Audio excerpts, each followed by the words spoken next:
Hey, special educators, I'm Jennifer from Positively Learning. Welcome to the Special Educators Resource Room. If you're like me, you're always looking for ways to save time and streamline your work. That's why this podcast was created, to give you the systems and solutions you need to get your time back. Tune in for tips, tricks, and tools that will help you manage your workload and make the most of your time. Whether you're brand new or experienced, all are welcome in the Special Educators Resource Room. Hey, special educators, it's Jennifer from Positively Learning. Thanks for tuning in. This is a short and sweet episode. Maybe it's going to be 8, 9, 10 minutes, but it's going to save you hours because I created a system that pinpointed all the things I was struggling with my paperwork organization, and I finally figured it out, and now I'm sharing it with you. It's called a swipe file, and I'm going to tell you exactly how to create it in just a couple of minutes. Ready? What exactly is a swipe file? It's an advertising or marketing term, and it's basically a collection of examples or cheat sheets, tried and true tips, and you can refer to it for inspiration when you are writing an ad. Maybe it's all the different ways you can say, buy me now, that you could send in an email or put in an advertisement or social media. So what does this have to do with special education? We are going to create a swipe file of those tasks that you repeat over and over again because there's so many. Now, I don't want you to try to sit down and think of all of these tasks right now, but instead, I want you just to think about it for the next week. Maybe you have paper and pencil, and every time you do a task, you could just jot it down. At the end of the week, I can't even imagine how long that list will be. Or maybe you want to open a doc on your laptop, and as you sit down to prepare for the next IEP meeting from start to finish, just jot down what you do. And even better is if you jot down what you do in order. Let's fast forward to the end of the week and you have this long list of tasks. Now you're ready to create a swipe file. And we may create several swipe files, whatever you want. Ideally, we're going to be doing this digitally. Now, if you are a paper and pencil person, I do understand. I'm going to gently push you to go digital for this task.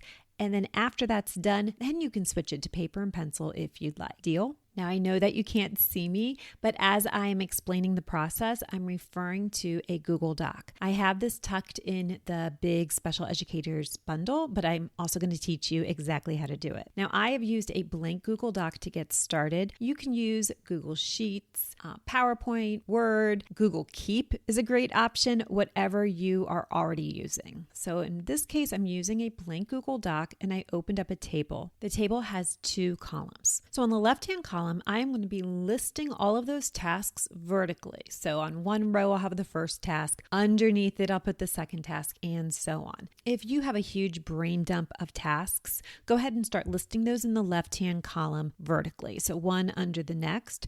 But at the end, you do want to organize these in some type of order. I suggest chronological order. I think that would be the easiest. For example, if you chose IEP meeting prep, at the top of that list, you may have how to schedule an IEP meeting, whether it's phone or email or however. And the next might be the input form that you're going to be sending out to caregivers, to gen ed, to related service providers. Then maybe you have a present levels template that you're going to refer to as you start writing the draft. Then reminder notes, all that good stuff is going to be listed out in logical order. For my example, I'm going to be referring to the actual IEP meeting. So at the top of my list is the procedural safeguards, because we know we kick off the meeting always offering that. Then we have the IEP meeting agenda, the IEP meeting agenda slides that I would use during the meeting, IEP meeting sign-in sheet, the notes page, present levels, IEP goal writing, and then I even put IEP goal banks. So I was just listing out different things I would refer to during that process. Now that's in your left-hand column. Let's switch over to the right-hand column. You are not going to believe how easy this is.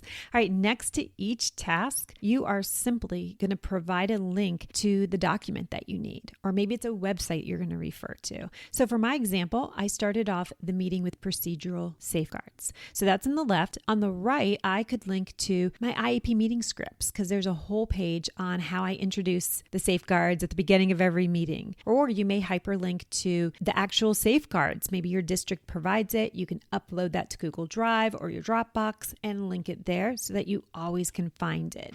Or maybe you're linking to understood.org, a wonderful website to reference. And there's an article explaining the 10 key procedural safeguards, whatever makes sense to you. The next one on my list was the IEP meeting agenda. So I have a Google link or a link to my Google Drive that has the actual agenda. That way I can just find it fast, open it up, type into it, print it, take it with me, open it up at the meeting, whatever. So just continuing to hyperlink. Now in the big special education bundle, I have the example, and what I've started doing was hyperlinking to things that were in the bundle, because that bundle is huge. There's over 100 resources, and you don't need 100 resources for every task you do, and it takes time to go through them. Think about your files. You probably have things from your school, things from your district, things from TPT, a little bit of everywhere. This is going to cut down on all those searches that you're doing. I know I'm always searching thinking, what did I call that file? Because I never take time to rename things, right? Here, you want to organize them on your desktop or on Google Drive or Dropbox, and then you can simply hyperlink. What the end goal is for this swipe file is ideally one page that has a table, left hand, all of the tasks that you do in order, and on the right hand, all of the links so that you can find it fast. That's it. That's the swipe file. So now, how can we use this to save time? Well, of course, we're going to save time by being able to find our files quickly, but you can also create swipe files for all of those things you do. Maybe you want to create a swipe file for data collection. One page document. On the left-hand side, you've listed all of the different data sheets that you refer to over and over again. On the right-hand side, hyperlinked. If you bought it on TPT, okay, download it, upload it to your Google Drive or Dropbox, hyperlink in your swipe file. If it's something that you created, great. Save it as a PDF or PowerPoint, whatever it is, hyperlink it. That way, all you need to do is open up this one-page swipe file and all of your links are in one spot. Okay, so we talked about data collection. You could do this for lesson planning. You could do this for IEP meeting prep before the meeting, during the meeting, after the meeting. Where else could you do this? Oh, what about beginning of the school year? All of those pages that you need. End of the school year when you're auditing your files. I could keep going on and on. But at the end, you're going to have a one-page document and you're going to have everything in one spot. Save this on your desktop or wherever it makes sense for you, and you can just easily grab it. I think of this also as a security blanket. I like hard copies of things. I like to be able to write notes. It just helps me stay organized. But when you're sitting in a meeting, you're sometimes wondering like, do I have everything I need? Well, you can use this swipe file as a checklist, right? But you also could have this swipe file emailed to you, or maybe you have your laptop at your meeting and it's a security blanket. You've got all of those documents right there just in case, and you can find it fast. I can't even imagine how much time this is going to save you. Hopefully you have caught my excitement and you can see how this is going to help you. I know it's been hard to talk through it on a podcast, so I am going to link a blog post that has a picture example of the swipe file so that you can see it. I even color coded it so it's nice and easy to find things. I cannot share this, unfortunately, at this time because the one I have has all the links are inside the bundle. So if you have the bundle, look in their IEP category and you have a swipe file waiting for you. But what I've done is I've linked things that are in the bundle in the swipe file. So that's why I can't share it, but I will put a picture of it so you can see what it looks like, and that way you can start piecing it together yourself. Or if you want a done for you one, I will also put a link to the bundle in this blog post and you have it. I'm ready to create more of them for this big bundle because there's so many resources and I realize things can feel overwhelming. So my goal is to continue to edit these swipe files, update them as new things are added to the bundle so that you can find everything in one place. And I hope that is helpful. One last tip. If you're listening to this in real time, maybe you've just gone back to school or you're headed there real soon and you're thinking, okay, great idea, but a little bit late. It's not too late late. What you could do is just create a skeleton swipe file. So choose your format, for example, Google Docs, open it up, make your 2 columns. Start listing things in the left-hand column. You can always go back and edit, add more, delete, change the order, whatever. But you can just start listing things out, leave the right hand blank for now. And then as you're sitting in PDs or trainings and things start just coming at you, piling up like they do, instead of making this paperwork stack at the edge of your desk, you can go back at the end of the week and just start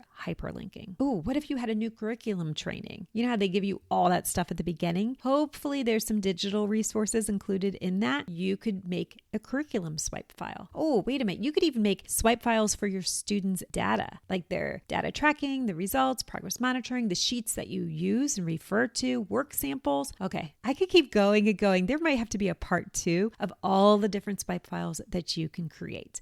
Please take a look at the blog post because I'm going to start putting my ideas over there. By the time you're listening to this, I hope that is filled up and you can check it out for yourself and see some screenshots so you can get started. Hope this was helpful for you. Let me know if you have any questions and we'll talk real soon. Thanks so much for listening.